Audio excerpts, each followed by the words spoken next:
been forever. I've been sick.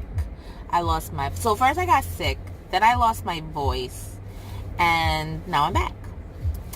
But so today's topic is going to be about hair.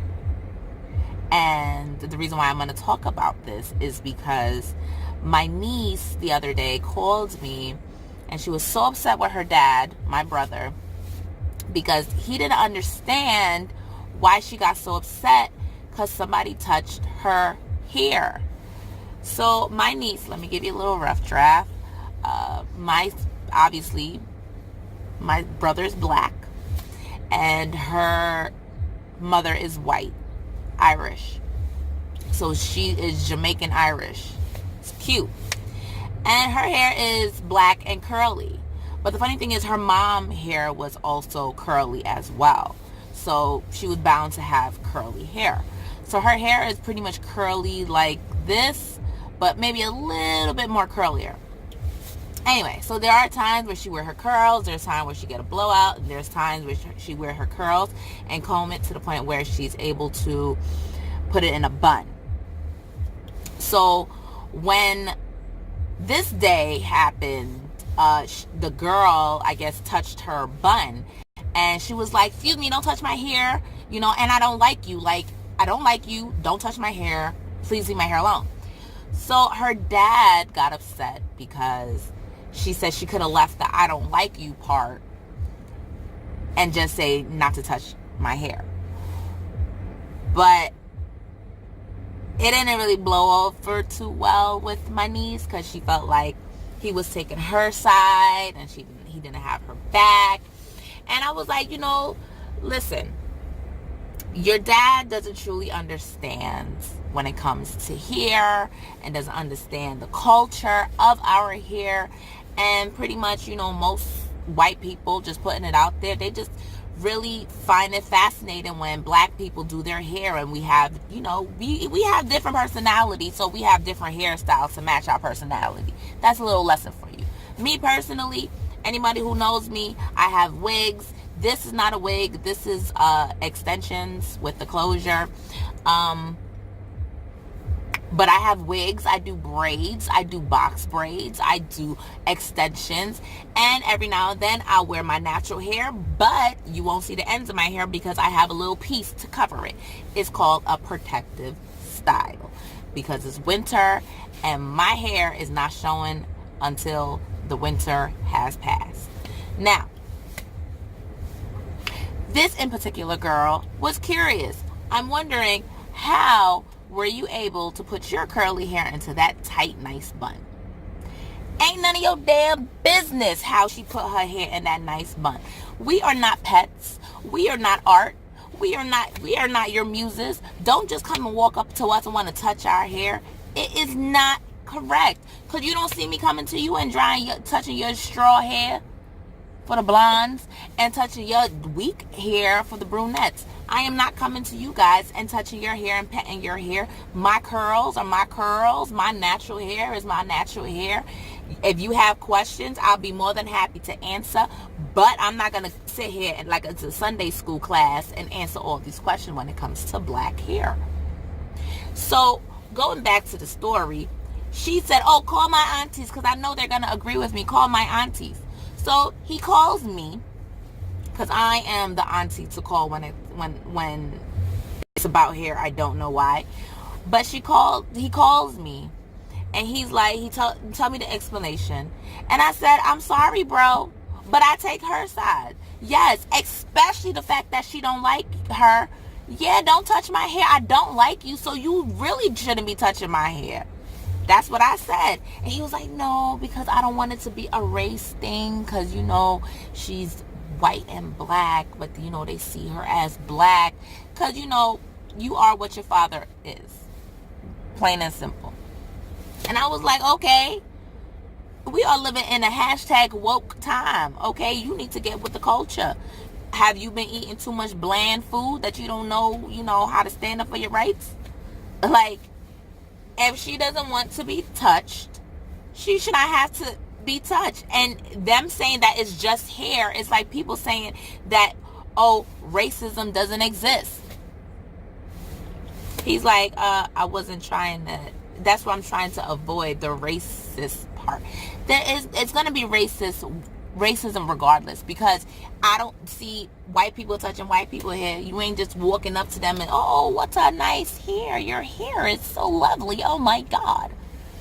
How do you do that? How long does it take you to do your hair? It's about the same amount of time it takes you to get a trim. How much does your hair cost? The same amount it costs for you to trim your ends. Like, what the hell? This is an investment. You guys pay $200. This one lady told me one time that she paid $200 to cut her ends. And I'm just looking at her like, damn, I paid $200 to keep this for 4 months. You paid $200 to cut your ends that only lasts for 2 weeks. Who is really robbing who? Where is the investment for real though? Like, where is the investment? Think about it.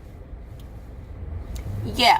See, we might get a little drift about, oh, we spent so much money on this hair. Oh my God, how can you afford that? Oh my God. Let me tell you something. It's an investment. And if we spend money on this hair, we are thinking long term of us not having to worry about our real hair, because it's protective. It's under. As we rock this, our hair actually grows, and it grows into a natural state of full, luscious corals or curls, depending on the texture. So I explained to my niece, and you guys can comment below and let me know if I was wrong for saying this. I said, listen, I absolutely positively agree with everything that you said, especially the fact that you don't like her. She shouldn't be touching your hair. And she's like, thank you, auntie, thank you. But I agree with your dad as well. And she's like, oh. And I explained this. I said, here's why. Because your dad has a right to think about the repercussions to your actions. You can't just go around yelling at people, because when it comes to black people, we're always known as angry. So even though you have like a percentage of white in you, they automatically see you as black.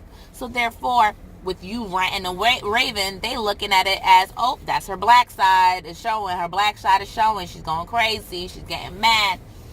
But you can turn this around. She said, how? Here's what to do. Because I told my kids the same thing. I told your cousins the same exact thing. My son and my 2 daughters. My 2 daughters, they know not to let nobody touch their hair. I spend my sweet time doing your hair, not to make these little snot-nosed kids touch your hair.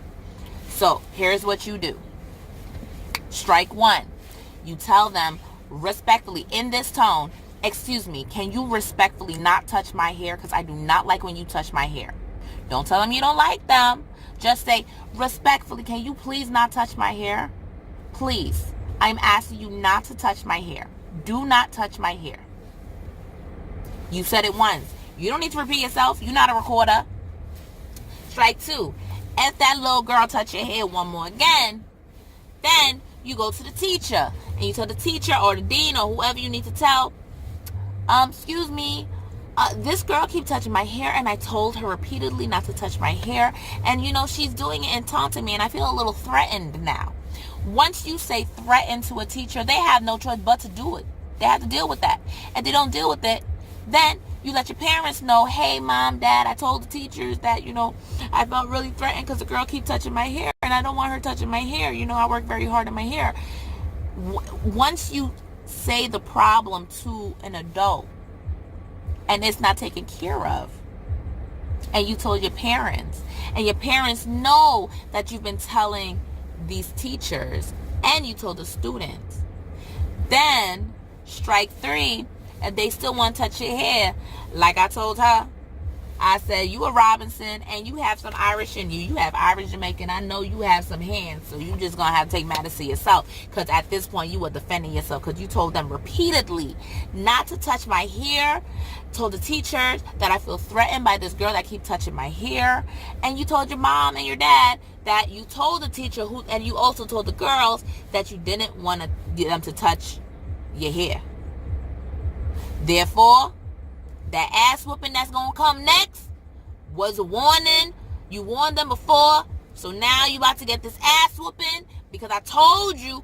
And then she was like, exactly, I'm not trying to hit nobody. I'm like, but guess what? You warned. So then once you do get into a fight, your parents come in and they could defend you. Like, hey, she's been warning you and telling you guys that these kids are touching her hair and, you know, she feels uncomfortable with them and you guys are not doing anything about it. And she said, okay, auntie. So I told David, sorry, I didn't mean to say your name, but I told my brother, I already said his name. I told David, I said, hey, I told your daughter the steps. And I don't want you to get mad at me, but I told her, you know, if it doesn't work and they still doing what they doing, you know, kick that ass.